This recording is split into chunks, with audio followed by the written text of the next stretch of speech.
Hello everyone, my name is Alex Demchenko and my guest today is His Excellency, the Ambassador of Israel to Ukraine, Mr.Joel Lion. Thank you for having us, sir. It's a huge honor for us to be there with you. Thank you very much for being here. It's interesting. Ukraine and Israel are going to sign up this special agreement, the Free Trade Zone Agreement.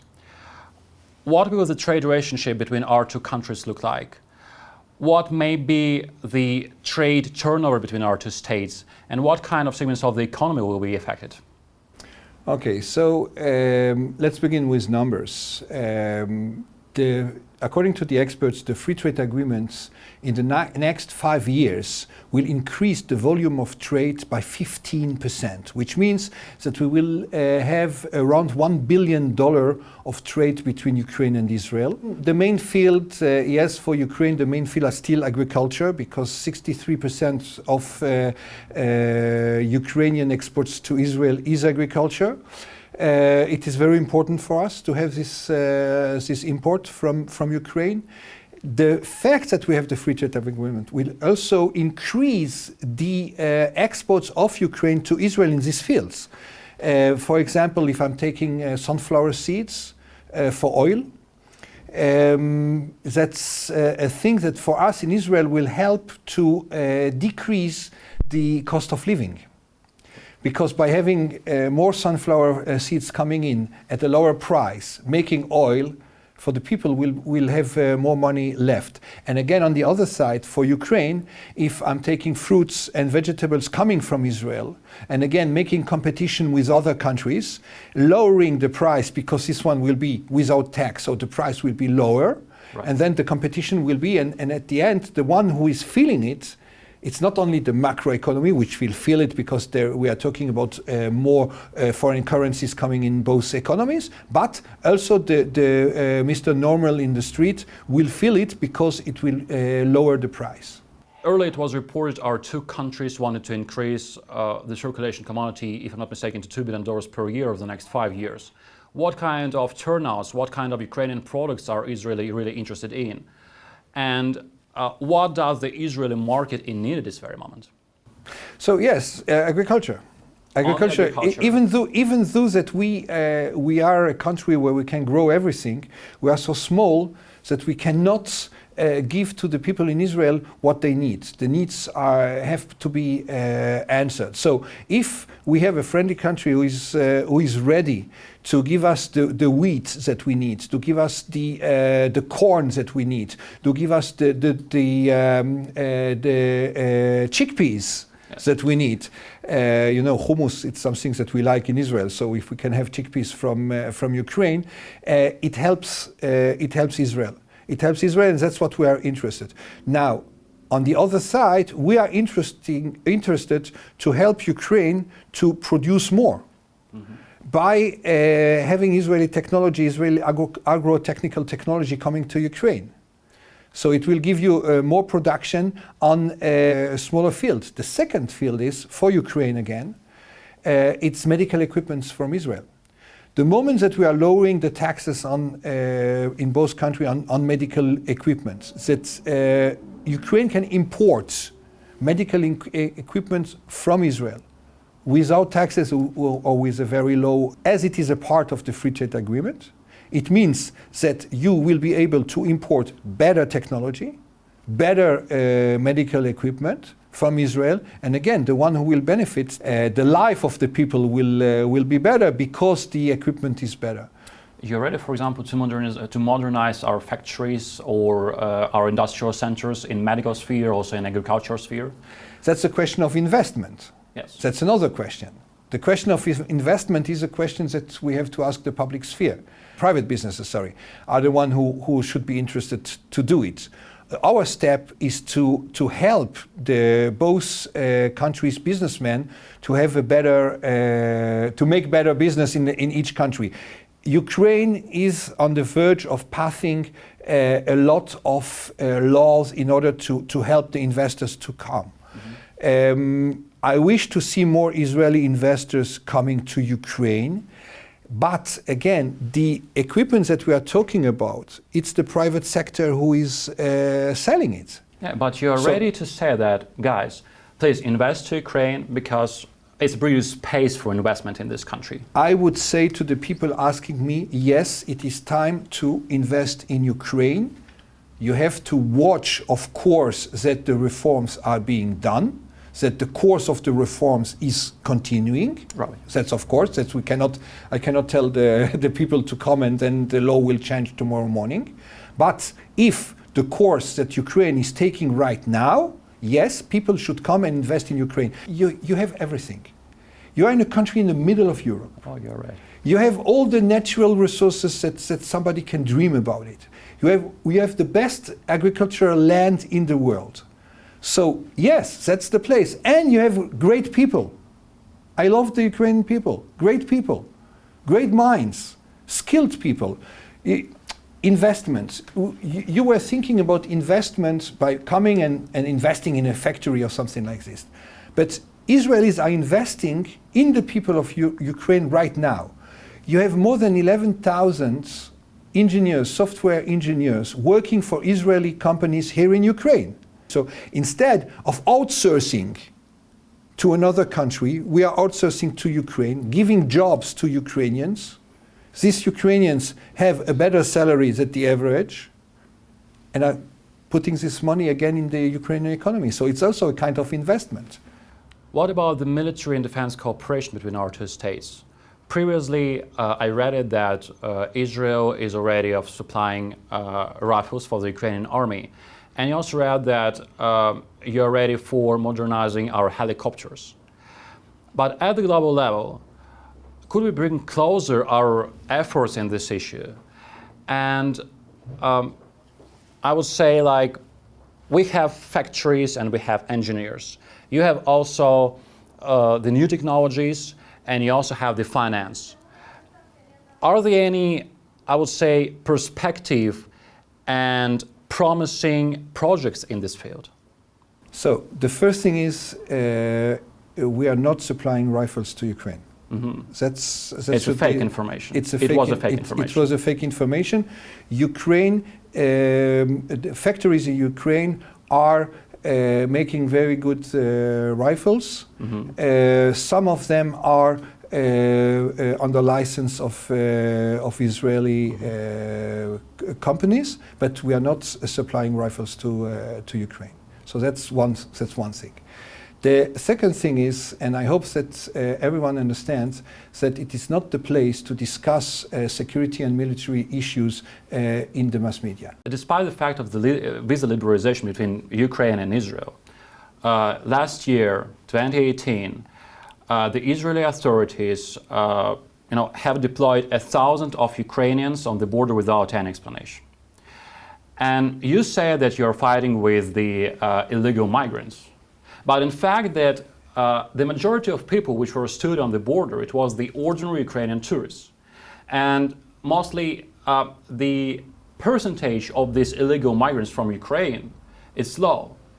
Furthermore, it didn't particularly, bother you previously. In Ukraine, a lot of people thinking about that Israel is simply offended because of the resolution which we voted in the UN General Assembly, in which we supported Palestinian. Do the Israeli people think and the Israeli authorities think that the ordinary Ukrainian guy who not only invest in your country and fill the budget, but also to take the part in the, for example, in the huge building projects, should be punished for it? It's all fake from the beginning to the end. I will explain you the situation. Yeah. One, there are 11,000 illegal Ukrainians in Israel a year, which is 10% of the tourists coming to Israel. So it means 10% of the tourists coming to Israel from Ukraine are illegal. The change is, if you look, the moment that the free visa regime was installed, then you had more people who were refused at the border. And everyone who was refused at the border, there is a good reason. We have the reasons, and we are giving the reasons also to your Ministry of Interior in order to show them why this person was refused at the border. So if you take in consideration that before the free visa regime, these people wouldn't have got a visa to come to Israel. Today, they are coming to Israel because of the free visa regime, but they are refused at the border, as every country in the world has the right to decide who will enter or not enter according to some criteria. If a person cannot say where he will stay in the country, if a person do not have the money, if a person is a little bit shaky and you have the understanding that he's coming and going to work in some illegal working. Now, these people are good people. They are not criminals, the people who are refused to come to Israel. These people are good people who are, I would say, influenced by bad people. You have people here in Ukraine and in Israel who are trying to attract these people and telling them, look, you will have good money, come and say that you are doing something. There are a lot of ways to come and to circumvent the entry to Israel and to be an illegal worker in Israel. So the point is that the refusal, if you look at the numbers, it is after the introduction of the visa-free regime. It doesn't have anything to do with any political way. Israel and Ukraine are far further than it was in 2016 when President Obama made such a pressure on Ukraine in order to have them voting with him. We know the story. The second point is that we are working together with Ukraine in the UN, helping one the other. So that's, again, it's not connected to anything. If a Ukrainian tourist is coming to Israel and he has a hotel and he has money and he has a tour and everything is okay, there is no problem. Again, if you take the numbers, you will see that everyone has there is a reason. So I'm asking another question. We still have this agreement about building workers coming to Israel. Right. But we had 150 last year, while we have a quota of 3,000 a year. So is there a problem in the system? Is there a problem somewhere why these people are not coming to Israel? You have as we speak before, you have very skilled people. And we wish to have these people coming and building in Israel. We need builders. Previously, the people, for example, in Ukraine who also have the Jewish roots, for example, really afraid of across and arrives to Israel and across the border, because you can waste tons of money for it. They are really afraid of it because they pretty sure, I don't know why, because of the media, because of the hoax, I don't know. They're pretty sure that some people from Israeli authorities got deployed them back. You turn them back to Ukraine.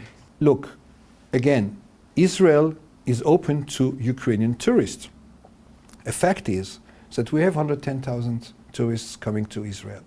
A fact is that the numbers of refusal are not so high as the press is trying to say. The fact is that if you look people coming from Georgia, people coming from Russia to Israel, there are also some people who are refused at the border. It's not only Ukraine. From every places, from Kenya, from Nigeria, from every place in the world where you have a free visa regime, people are refused at the border.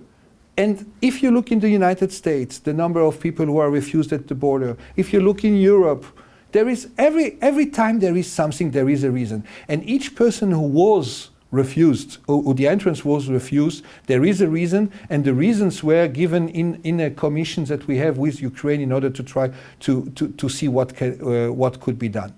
There is a lot of fake news also going around. I don't know who has who is benefiting from this, but the truth is that Ukrainians are welcome to Israel. You have repeatedly spoken and underlined it. Israel wants Ukraine to transfer its own embassy from Tel Aviv to Jerusalem. But you know pretty full well, and Israel precisely realizes what it will mean for the Ukrainian side in the international level. From the reduction of support in the General Assembly of the UN to the withdrawal from the Middle Eastern markets and etc. Do you have something to offer in return? And if you have it, what is it?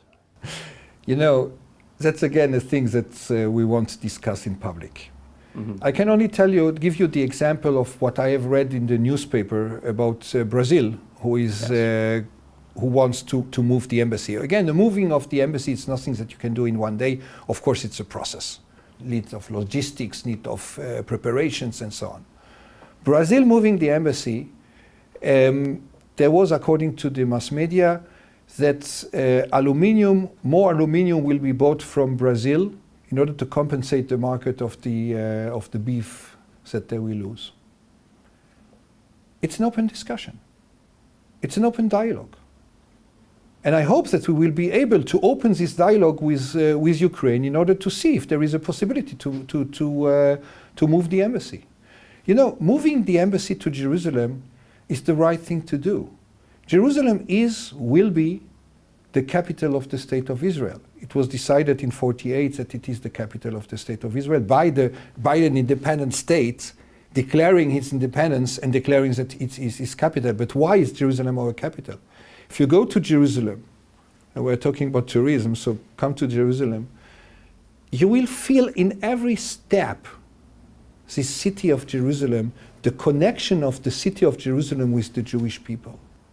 And that's something that people should again understand.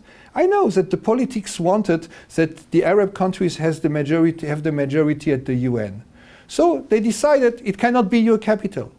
But the truth and history, it's on the right side. So it's only to be on the right side of history to make this step and to be a part of the one who recognize Jerusalem as the capital of the State of Israel. The question is about Russian aggression. Previously, in early 2015, I had a conversation with one of the ministers of Israel, and he couldn't believe in the Russian presence in the Middle East. I said it. After several years, you would face with the Iranian forces with the Russian weaponry. During the recent conflict, military confrontation between Palestinians and Israeli, the Russian-made rockets were spotted. And with the help of these missiles, the terrorists, the thugs, attacked Israeli forces, attacked Israeli soldiers.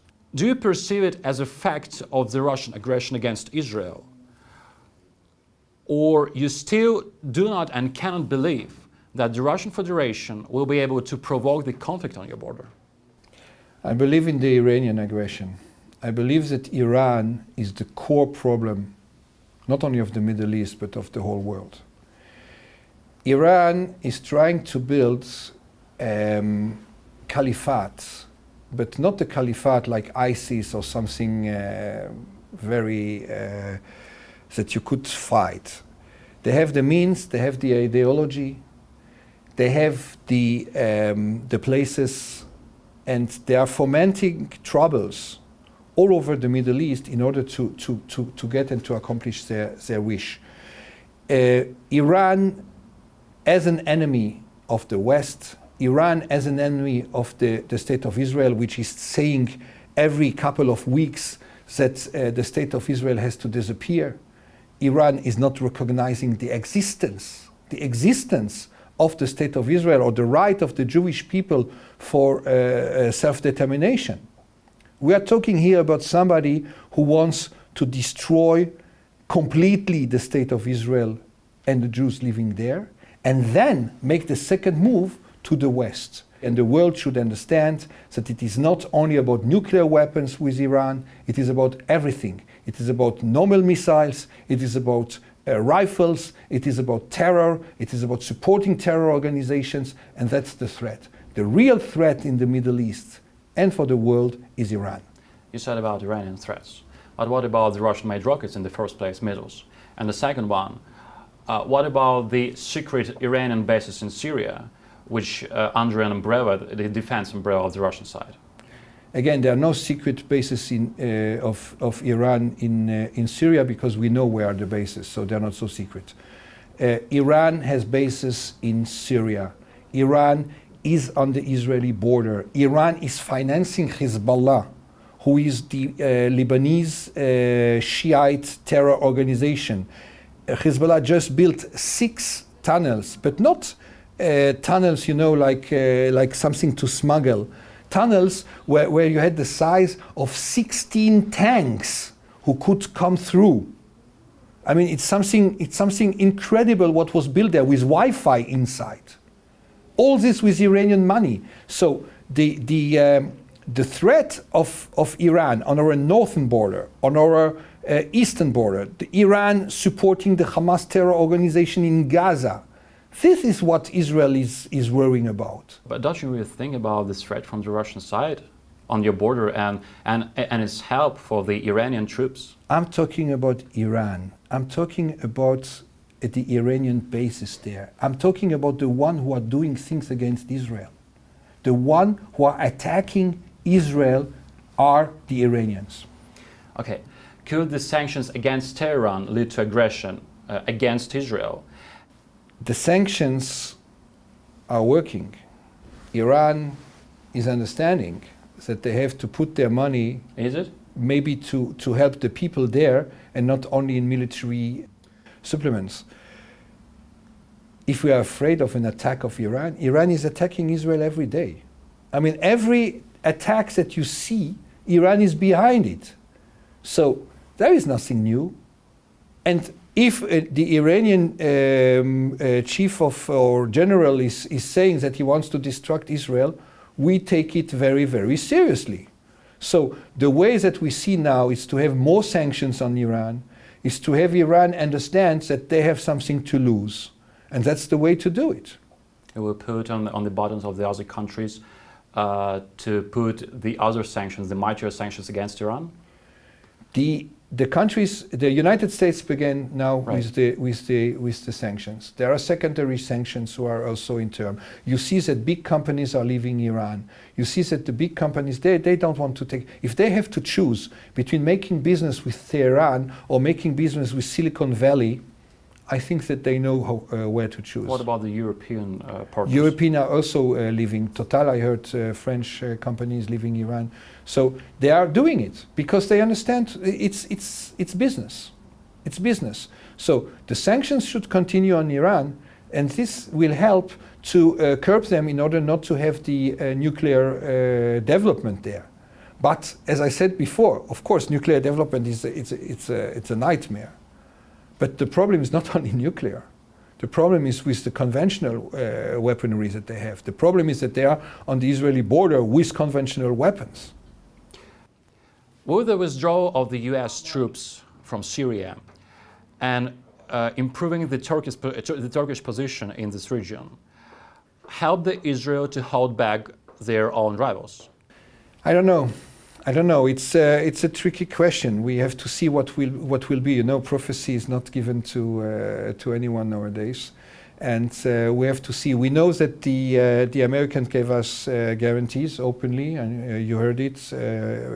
Bolton, the advisor to the president, also Mr. Pompeo, that Israel will not be threatened by anyone.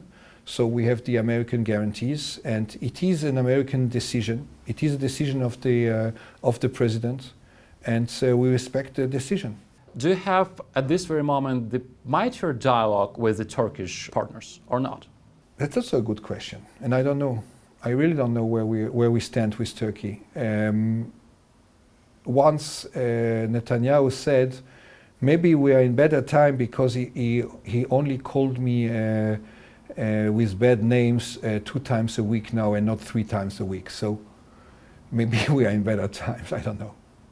What do you think, and can you answer this question, the Russian Federation is the friend of Israel? It's a straight question, and It was a pretty plain answer. no, there is no plain answer. There is no plain answer because you know what General de Gaulle said once. Once General de Gaulle, I think he said it, and I think it says everything for everywhere and every question. He said, in international relations, there are no friends. There are only interests. Could you give please the straight answer on a pretty plain questions? Do you recognize the fact of the Russian aggression against Ukraine? What do you think? The Crimea and Donbass is the part of Ukraine? I will tell you the answer to all the questions that you want to ask me. We recognize the territorial integrity of Ukraine. And you also think... And we are calling up our people not to go, for example, to Crimea through Russia. Officially, we are telling them. We are telling our people not to go to Donetsk and Lugansk occupied places. So we recognize the territorial integrity of Ukraine. With Crimea and with Donbass? Of course. Ukraine probably at this very moment is at a similar situation as Israel had been, and well, you stay in the same situation because on the border we have either enemies or competitors, as you said previously. How did this situation affect on Israeli people, even coping with it psychologically, for example? And how do you manage to maintain success in science, in economy, in infrastructure, in everything? I really dislike, sir, the word recipe or advice, but probably you could, explain, give the pretty plain explanation for the final in our interview for Ukrainians, how the people which face every single day with the enemy or with the competitor who is living in a real dangerous terrain, in a real dangerous zone, could rebuild or building their own state, and which is pretty successful right now. So first of all, not every Israeli every day is living in a dangerous zone. We managed to have the enemies far away from I would say, the concentration of people where they live. And a person, everyone is going to work every day. Everyone is living a normal life. And I think that to live your normal life, it's what gives you the strength. To know that what they want is me not to live my normal life. A terrorist wants a country to be disturbed. A terrorist wants a country not to live a normal life. A terrorist wants to have military repression or police operations. But if you say, yes, that may be what you want, but I won't let you make me be like this, and I will live my life, and I will do what I have to do in order to feed my family, and in many cases it's more than feed my family, it's to go to work, to go to the university, to teach, to learn, to be a democracy still, because we have so many things that happened, and we are a democracy. We are a democracy, we are a vibrant democracy, we have great people doing great things, because we want to say to the terror organizations and to Iran, you will not be able to curve us, you will not be able to break us. We will do what we have to do. And I think that's the advice that I could say to the Ukrainian people. Do your job.